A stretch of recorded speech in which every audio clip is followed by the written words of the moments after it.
జూబ్లీహిల్స్ ఉప ఎన్నికలపై BRS focus పెంచింది. తెలంగాణ భవన్లో జూబ్లీహిల్స్ నియోజకవర్గం ఎర్రగడ్డ డివిజన్ బూత్ కమిటీ సమావేశం నిర్వహించింది.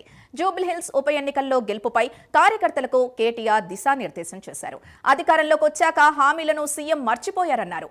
మన జైత్రయాత్ర జూబ్లీహిల్స్ నుంచే ప్రారంభం కావాలని కార్యకర్తలకు కేటీఆర్ పిలుపునిచ్చారు. ఇదే అంశానికి సంబంధించి పూర్తి డీటెయిల్స్ మా ప్రతినిధి చందు అందిస్తారు. చందు,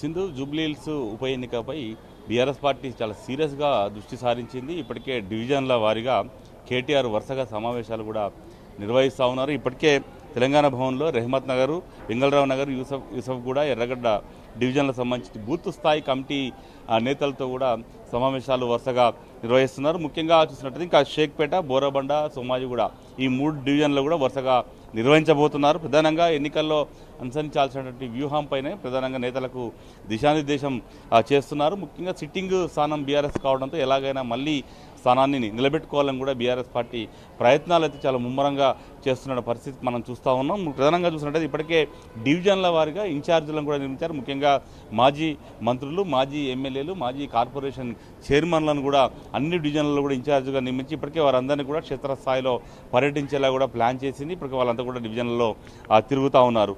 ముఖ్యంగా చూస్తుంటే ఒక్కొక్క కార్పొరేషన్ చైర్మన్ ఒక బూత్కు నియమిస్తూ ఉన్నారు. ముఖ్యంగా ఖచ్చితంగా అంటే ఇప్పటి నుంచి ఏదైతే నోటిఫికేషన్ వచ్చేలోపే పూర్తి స్థాయిలో సన్నద్ధంగా ఉండాలని కూడా కేటీఆర్ ఇప్పటికే నేతలకు పిలుపునిచ్చారు. ముఖ్యంగా ఫైనల్గా తలసాని శ్రీనివాస్ యాదవ్, అదేవిధంగా పద్మారావు లాంటి సీనియర్ నేతలకు కూడా బాధ్యతలు అప్పగించి వీళ్ళందరిపైన కూడా మానిటరింగ్ చేస్తూ వాళ్ళని ముందుకు తీసుకెళ్లేలా కూడా ప్లాన్ అయితే చేశారు. ప్రస్తుతం ఎర్రగడ్డ డివిజన్ సంబంధించి బూత్ స్థాయి సమావేశాన్ని కూడా కేటీఆర్ కొద్దిసేపటికమే ముగిసింది. ముఖ్యంగా చూసినట్టయితే మళ్ళీ అంటే బీఆర్ఎస్ అసెంబ్లీ ఎన్నికల్లో ఓడిపోయింది, ఆ తర్వాత పార్లమెంట్ ఎన్నికల్లో ఓడిపోయింది. కాబట్టి మళ్ళీ జూబ్లీహిల్స్ ఉప ఎన్నిక రూపంలో ఖచ్చితంగా ఈ ఎన్నికను ప్రతిష్టాత్మకంగా కూడా తీసుకోవాలి. ఖచ్చితంగా ఈ మళ్ళీ బీఆర్ఎస్ పార్టీ జైత్రయాత్రను ఈ ఎన్నికల్లో గెలుపు ద్వారా ప్రారంభించాలని కూడా చాలా కేసీఆర్ చాలా బలంగా విశ్వసిస్తూ ఉన్నారు. ఎందుకంటే మళ్ళీ జనాల్లోకి కేసీఆర్ రావాలంటే ఖచ్చితంగా ఒక గెలుపు అనేది సాధించి బయటకు వస్తే మళ్ళీ ఆ ఊపు అనేది వస్తుంది అనేటువంటి అభిప్రాయంలో బీఆర్ఎస్ పార్టీ ఉంది. ఈ కేటీఆర్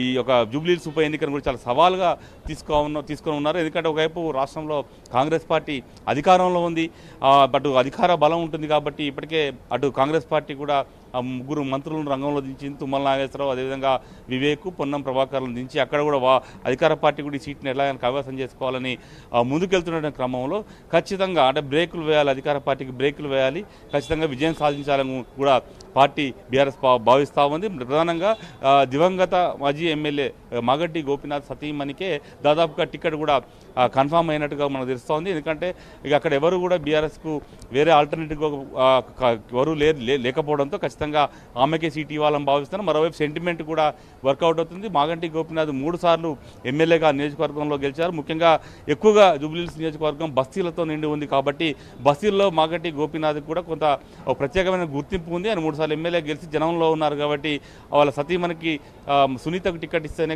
ఇది కరెక్ట్గా గెలిచే అవకాశాలు ఉంటాయని కూడా కేటీఆర్ కూడా భావిస్తారు, కేసీఆర్ కూడా భావించారు. ఆ క్రమంలోనే ఆమెనే ముందు పెట్టి ప్రస్తుతం పార్టీ అంతా కూడా నడుస్తున్నటువంటి పరిస్థితి కనిపిస్తూ ఉన్న నేపథ్యంలో వరుసగా అయితే కేటీఆర్ సమావేశాలు నిర్వహిస్తున్నారు, వ్యూహాలు ఖరారు చేస్తున్నారు. ముఖ్యంగా ముఖ్య నేతలతో రహస్య మంతనాలు కూడా చేస్తున్నారు. ఎందుకంటే ఇప్పటి నుంచి ప్లాన్ చేసుకుంటూ వెళ్తేనే విజయం సాధించే అవకాశం ఉంటుంది. ఎందుకంటే అధికార పార్టీ గట్టిగా అటు అధికార బలాన్ని వాడుతుంది. కాబట్టి ఇప్పటి నుంచి ప్లాన్ చేసుకుంటూనే గెలుపు అవకాశాలు ఉంటాయని కూడా భావిస్తుంది. ఇప్పటికే సర్వేలు కూడా జూబ్లీహిల్స్ నియోజకవర్గం సంబంధించి 7 సర్వేలు కూడా అటు బీఆర్ఎస్ పార్టీ చేయించింది. ఆ సర్వేల్లో తమకు అనుకూలంగా ఉంది అంటూ కూడా ఇప్పటికే కేటీఆర్ మనకు చెప్పినటువంటి పరిస్థితి కనిపిస్తూ ఉంది.